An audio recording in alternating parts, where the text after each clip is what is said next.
Majelis Hakim memasuki ruang sidang. Hadirin dimohon untuk berdiri.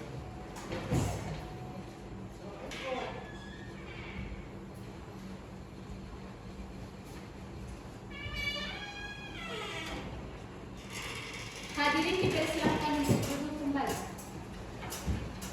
Baik, pada hari ini, Rabu 10 Mei 2022, sidang perkara perdata dengan nomor perkara 85-PDT-G-2022-PN-GTO tentang perkara perbuatan melawan hukum antara Aryansyah Tilameo sebagai penggugat dengan PT Adira Dinamika Multifinance Cabang Gorontalo sebagai tergugat dinyatakan dibuka dan terbuka untuk umum. Saudara kuasa hukum penggugat dan saudara kuasa hukum tergugat, dari laporan mediasi yang majelis hakim terima, ternyata dari proses mediasi tidak dapat dicapai kesepakatan antara pihak penggugat dengan pihak tergugat.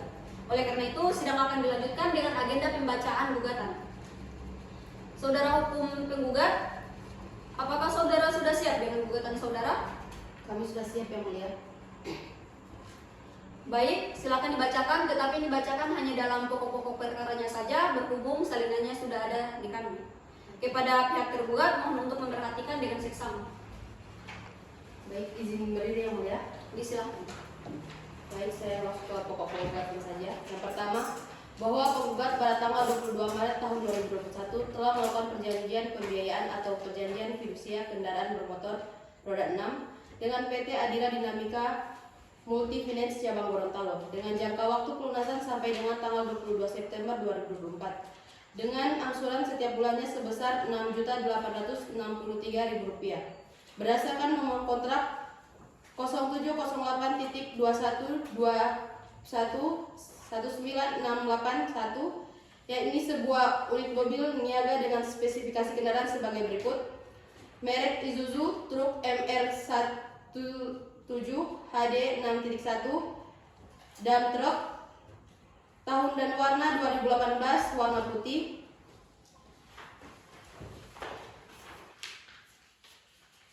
nomor rangka MHCN-MR 71HJJ087637, nomor mesin B087637, nomor polisi DM 8187CB, STNK atas nama Dwi Yulinda Pou, selanjutnya disebut sebagai objek jaminan fidusia.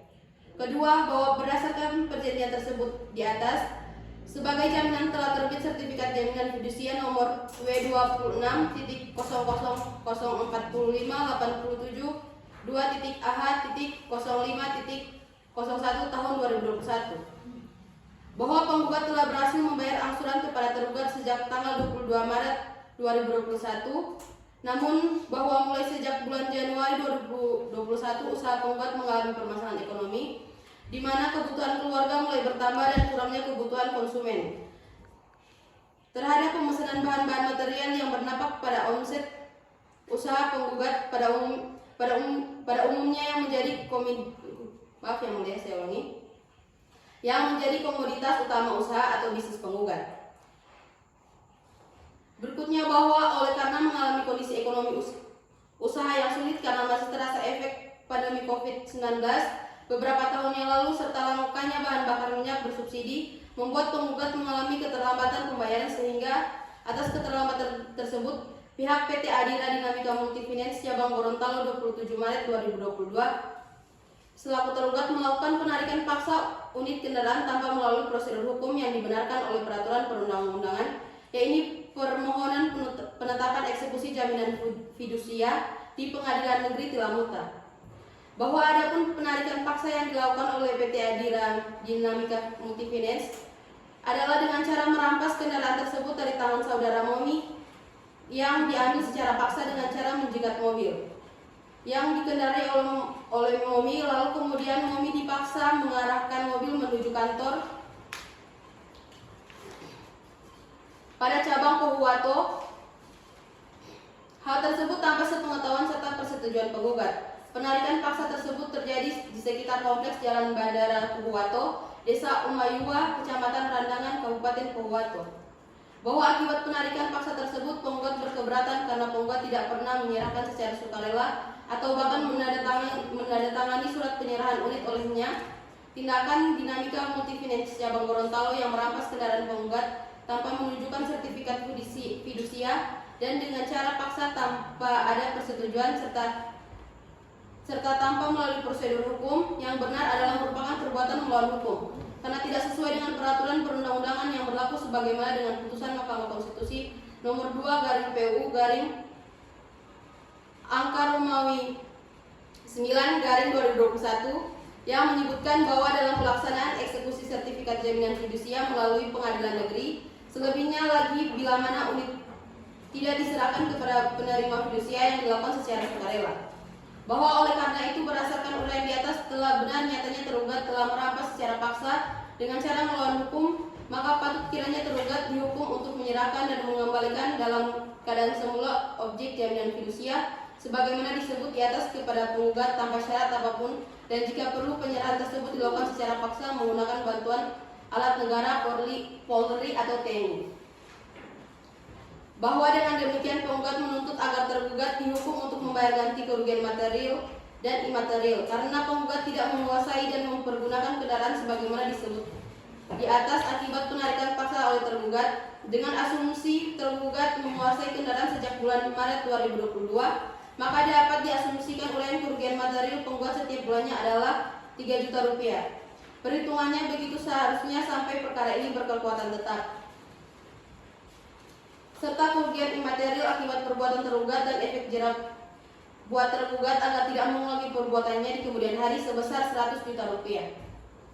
Bahwa oleh karena tergugat melakukan penarikan paksa kendaraan yang dikuasai penggugat secara melawan hukum dan sebagai hukuman untuk efek jerak kepada tergugat agar tidak mengulangi perbuatannya, maka patut kiranya tergugat dihukum karena perbuatannya bila tidak menyerahkan secara sukarela kendaraan yang sebagaimana disebut di atas.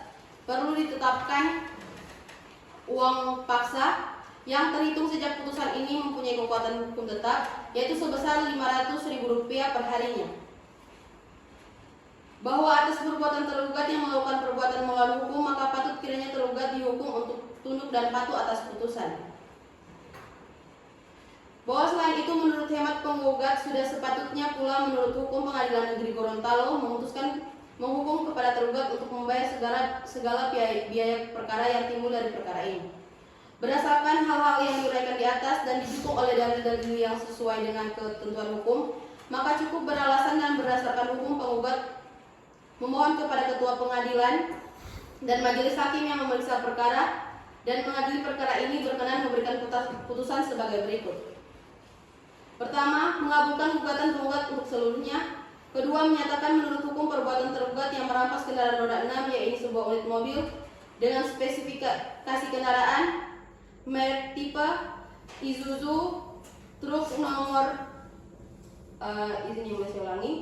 merek tipe Isuzu truk NMR 71 HD 6.1 dan truk tahun dan warna 2018 warna putih, nomor rangka MHCNMR 71 HJJ 087637, nomor mesin B087637, nomor polisi DM 8187CB, STNK atas nama Dwi Yulianda POU adalah perbuatan yang melawan hukum. Menghukum tergugat untuk menyerahkan atau mengembalikan kepada penggugat dalam keadaan sempurna tanpa kurang dari satu apapun atas objek fidusia, yaitu unit mobil dengan spesifikasi kendaraan seperti yang saya jelaskan tadi, dengan tanpa syarat apapun, dan jika perlu penyerahan tersebut dilakukan secara paksa menggunakan bantuan alat negara yaitu Polri atau TNI.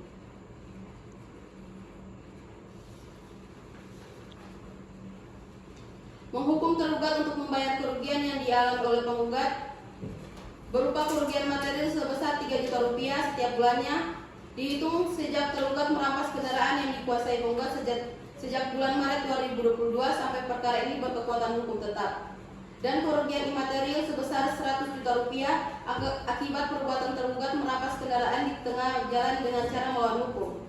Menghukum tergugat untuk membayar uang paksa sejumlah Rp500.000 setiap harinya terhitung mulai putusan ini mempunyai kekuatan hukum sampai tergugat menyerahkan kendaraan. Menghukum tergugat untuk tunduk dan patuh terhadap putusan ini. Menghukum tergugat untuk membayar segala biaya perkara yang timbul dari perkara ini. Apabila majelis hakim yang memeriksa dan mengadili perkara ini berpendapat lain, mohon putusan yang seadil-adilnya. Hormat kami, kuasa hukum penggugat. Terima kasih. Baik, saudara kuasa hukum penggugat, apakah ada hal-hal yang ingin saudara jelaskan dari isi gugatan tersebut? Tidak ada lagi yang mulia. Baik, kuasa hukum tergugat, apakah saudara akan mengajukan jawaban atas gugatan tersebut? Benar yang mulia, kami akan mengajukan jawaban gugatan dan kami sudah siap dengan jawaban gugatannya yang mulia. Baik, kepada kuasa hukum tergugat, silakan serahkan surat jawaban gugatan kepada majelis hakim dan salinannya kepada kuasa hukum tergugat.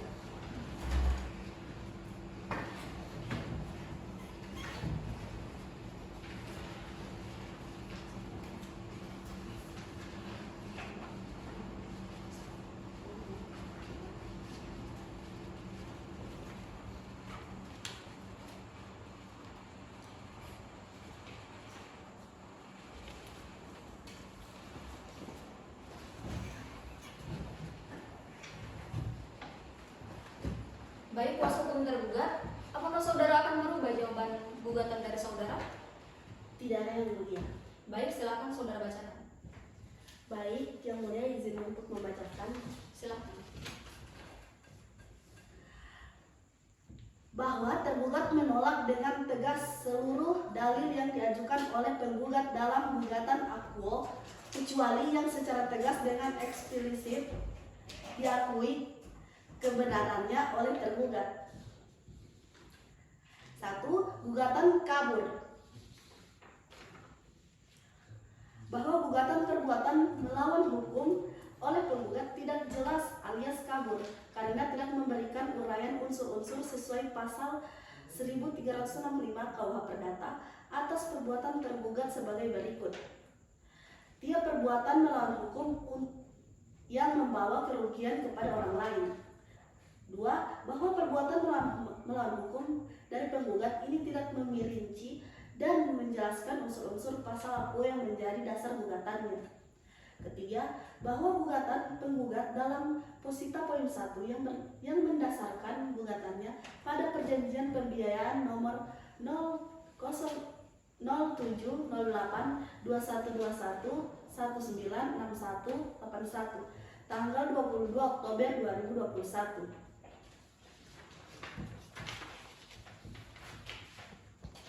Kedua, gugatan kabur. Bahwa bila mana dalam posita poin 4 penggugat tetap menarik tergugat sebagai pihak dalam gugatannya dan tidak menarik pihak ketiga dalam hal ini.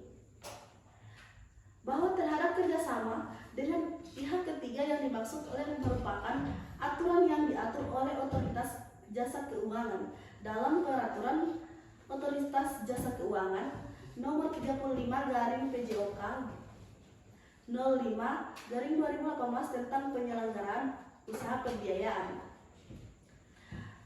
Bahwa terhadap gugatan penggugat dalam posita poin keempat yang menarik tergugat adalah gugatan prematur dan keliru.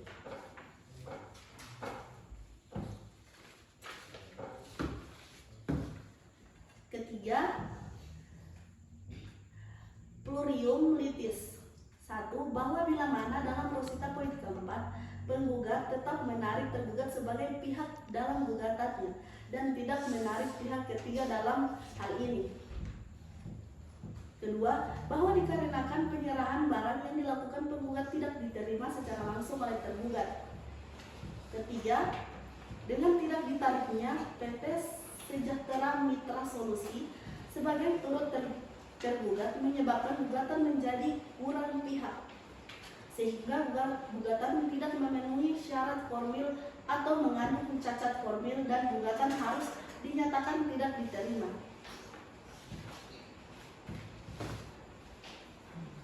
Keempat, hubungan hukum dan fakta-fakta hukum yang terjadi antara penggugat dengan tergugat, yakni 1.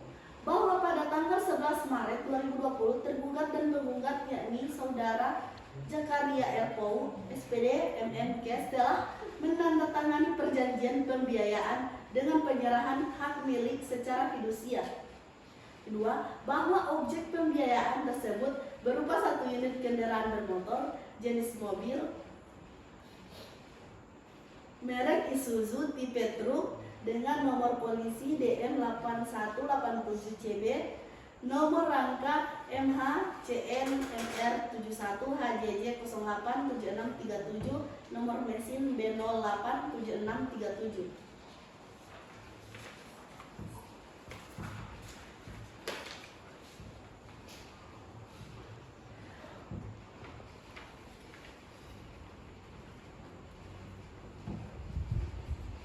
Surat persetujuan dan kuasa dari pemberi persetujuan yakni penggugat sendiri bila lalai melakukan serta memenuhi kewajiban-kewajibannya berdasarkan perjanjiannya.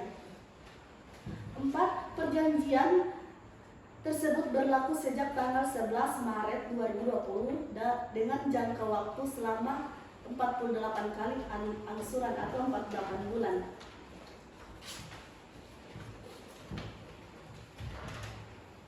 Kelima, tergugat tidak melakukan perbuatan melawan hukum. Bahwa berdasarkan hal-hal di atas dalam poin 1 dengan poin 10 dalam pokok perkara sehingga pada tanggal 25 Oktober 2022 tergugat dengan menguasakan kepada pihak ketiga dalam hal ini PT Sejahtera Mitra Solusi untuk menemui dan atau menghubungi penggugat guna menjalankan kewajiban sebagai debitur.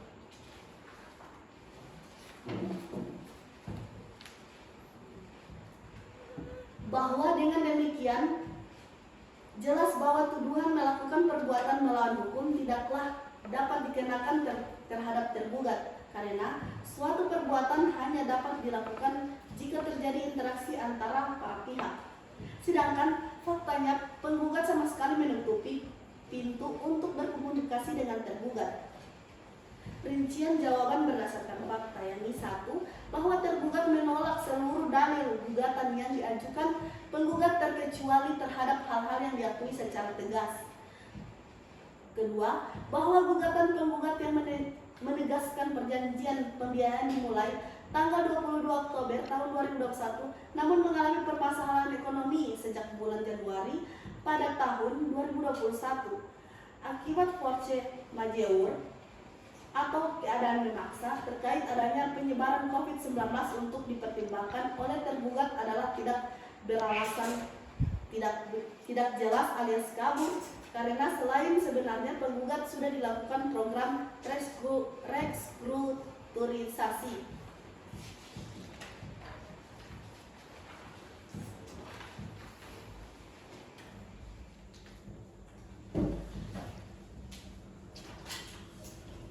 Bahwa permohonan relaksasi ataupun restrukturisasi oleh penggugat tidak diindahkan atau disetujui oleh tergugat adalah mengada-ngada karena penggugat sudah menjalankan proses restrukturisasi sejak tanggal 30 April 2022. Bahwa penyerahan sukarela dari debitur oleh penggugat akibat waris prestasi atau lalai dalam memenuhi kewajibannya baik sebagai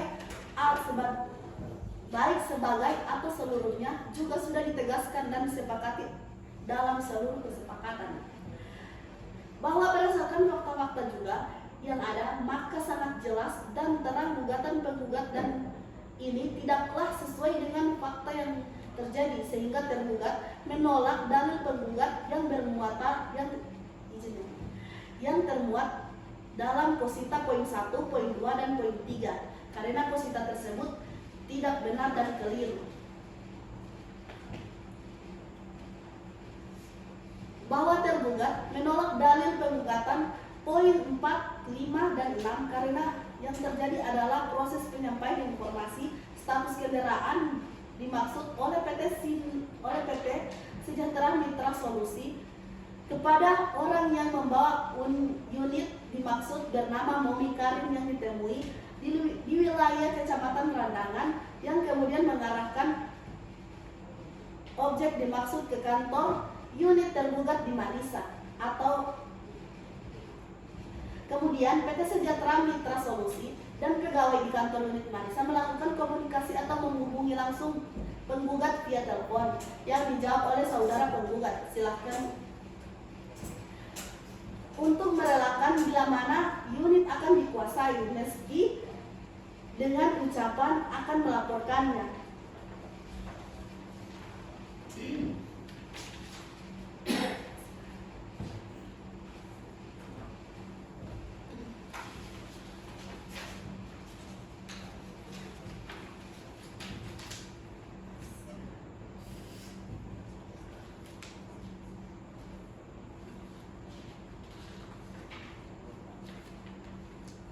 Bahwa dengan dalil-dalil yang disampaikan oleh tergugat atas gugatan dari penggugat yang kabur dan tidak jelas, sehingga tergugat menolak dalil-dalil positan nomor 10 dan 11 dikarenakan tidak adanya rumusan perbuatan melawan hukum yang membawa kerugian kepada penggugat sebagaimana menurut pasal 1365 KUH Perdata.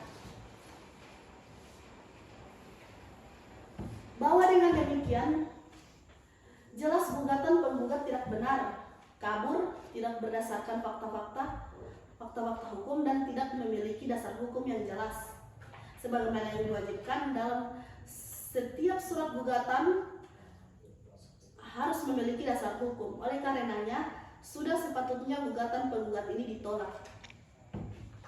Terima kasih yang mulia. Baik, kuasa hukum tergugat, apakah ada hal-hal yang ingin saudara jelaskan dari jawaban atas gugatan tersebut? Cukup yang mulia.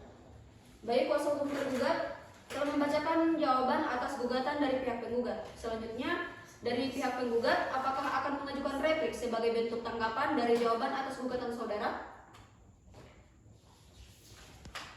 Ya, yang mulia, kami akan mengajukan replik. Baik, kepada pihak tergugat, apakah saudara setuju? Baik, saya ulangi.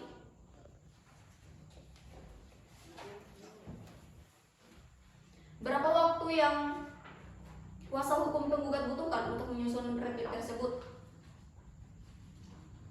Kami memerlukan waktu 7 hari ke depan dalam penyusunan replik kami, yang mulia. Kepada pihak tergugat, apakah saudara setuju dengan waktu 7 hari yang dibutuhkan oleh pihak tergugat? Kami setuju yang mulia. Panitera, 7 hari dari sekarang tanggal berapa?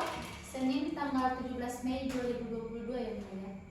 Baik, dengan demikian kepada pihak penggugat dan tergugat, sidang selanjutnya adalah pembacaan replik dari pihak penggugat pada hari Senin tanggal 17 Mei 2022 pada pukul 10 waktu Indonesia Tengah. Kepada pihak penggugat dan kepada pihak tergugat dimohon untuk menghadiri sidang berikutnya. Sidang pada hari ini ditunda dan ditutup.